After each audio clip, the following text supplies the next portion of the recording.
तो कुछ एग्जांपल्स करते हैं। Find the principal value of, दो एक्सप्रेशन दे रखे हैं अपने को।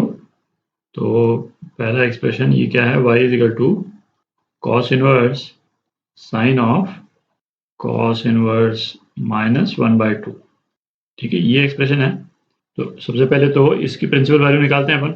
Cos inverse -1/2, cos inverse -1/2। तो ये एक एंगल है, इसको अपन θ1 बोल देते हैं। थीटा बोलने से एक सहूलियत भी हो जाती है, विजुलाइज करना इजी हो जाता है कि ये कॉस इनवर्स वाला जो एक्सप्रेशन है ये एक एंगल को रिटर्न करेगा। ठीक। अच्छा, कॉस इनवर्स एक्स, इसकी जो प्रिंसिपल वैल्यूज हैं वो 0 से पाई के बीच में वेरी करती हैं, है ना, ये तो मालूम है अपने को। तो ये एक्सप्रेशन बेसिकली क्या लिखा हुआ है, cos θ1 इज इक्वल टू -1/2, है ना, ये लिखा हुआ है। θ1 की कौन सी वैल्यू होगी इस वाले सेट ऑफ वैल्यूज में जो कि -1/2 रिटर्न करे। तो θ1 की क्या वैल्यू हो जाएगी, 2π/3 हो जाएगी। cos 2π/3 -1/2 के बराबर होता है। तो इस वाले एक्सप्रेशन की जगह अपन क्या रिप्लेस कर सकते हैं, 2π/3, है ना। और ये अंदर वाला एक्सप्रेशन फिर क्या हो गया, sin 2π/3 हो गया। तो sin 2π/3 ये कितने के बराबर है, 2π/3 √3/2 के बराबर है। ठीक। तो ये जो पूरा जो पोर्शन है cos इनवर्स के अंदर, है ना, ये क्या है, √3/2। तो हमारे पास में क्या है, y is equal to cos inverse √3/2। ठीक है। तो y की जो है वैल्यू क्या हो जाएगी, वो एंगल जिसमें cos की वैल्यू √3/2 हो। ठीक है। और वो एंगल जो है प्रिंसिपल वैल्यूज cos इनवर्स की, है ना, इस रेंज में रहनी चाहिए 0 से पाई के बीच में। तो क्या वैल्यू आ जाएगी अपने पास में, π/6।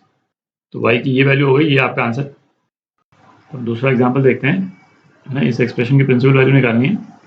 तो साइन के अंदर, है ना, ये दो एंगल्स दे रखे हैं अपने को। एक तो साइन इनवर्स ये, इसको अपन θ1 बोल देते हैं, और कॉस इनवर्स ये, इसको अपन θ2 बोल देते हैं। तो θ1 और θ2 निकालना है अपने को। तो θ1 जो है वो क्या है, साइन इनवर्स √3 + 1 अपॉन 2√2। ठीक। अच्छा, इसमें क्या है, जैसे ये इस तरह का जो है ना लॉन्ग टाइप का एक्सप्रेशन है भाई, या तो साइन कॉस के आपको स्टैंडर्ड वैल्यूज दे रखी होंगी। स्टैंडर्ड वैल्यूज क्या होगी, 1/2, 1/√2, √3/2, 0 और 1। अच्छा, अपन ने साइन और कॉस के नॉन स्टैंडर्ड एंगल्स भी किए थे, और वो नॉन स्टैंडर्ड एंगल्स कौन कौन से थे भाई, एक तो था 15 डिग्री, एक 75 डिग्री, ठीक है, और फिर 18 डिग्री, 36 डिग्री, 54 डिग्री और 72 डिग्री। तो इन सभी डिग्रीज के भी साइन और कॉस के वैल्यूज जो हैं वो अपने को याद होनी चाहिए, ताकि इस तरह का एक्सप्रेशन देख करके ना आप सीधा ही बोल सकें कि ये एंगल कौन सा है। ठीक है। तो ये एक्सप्रेशन बेसिकली क्या लिखा हुआ है, sin θ1 is equal to √3 + 1 upon 2√2। तो θ1 की वैल्यू जिसपे साइन की वैल्यू ये हो, ठीक है, तो ये कौन सा एंगल होता था, θ1 जो है वो 75 डिग्री है ना। इसको ऑब्वियसली फ्रेश से अपन डिराइव नहीं करेंगे, ट्रिग्नोमेट्री में अपन कर चुके हैं इसको, ये सारे एंगल्स निकाले थे अपन। अच्छा, इसी तरह से दूसरा एंगल देखते हैं, θ2, ये क्या दे रखा है, cos इनवर्स √3 - 1 अपॉन 2√2। मतलब cos θ2 जो है वो किसके बराबर होना है, √3 - 1 अपॉन 2√2। तो ये भी है ना, cos का नॉन स्टैंडर्ड एंगल कौन सा होता है, जिसपे ये वैल्यू होती है θ2, ये क्या है, 75 डिग्री के बराबर। ठीक। तो θ1 और θ2 जो है वो दोनों ही 75 डिग्री हैं।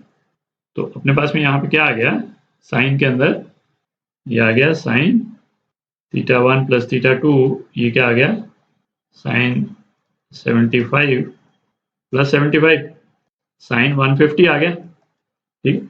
और ये किसके बराबर होता है, 1/2 के बराबर होता है। तो ये एक्सप्रेशन जो है वो क्या हो गया, cos इनवर्स 1/2। ठीक है। और cos इनवर्स 1/2 क्या हो जाएगा, π/3 हो जाएगा। ठीक। तो ये आपका आंसर।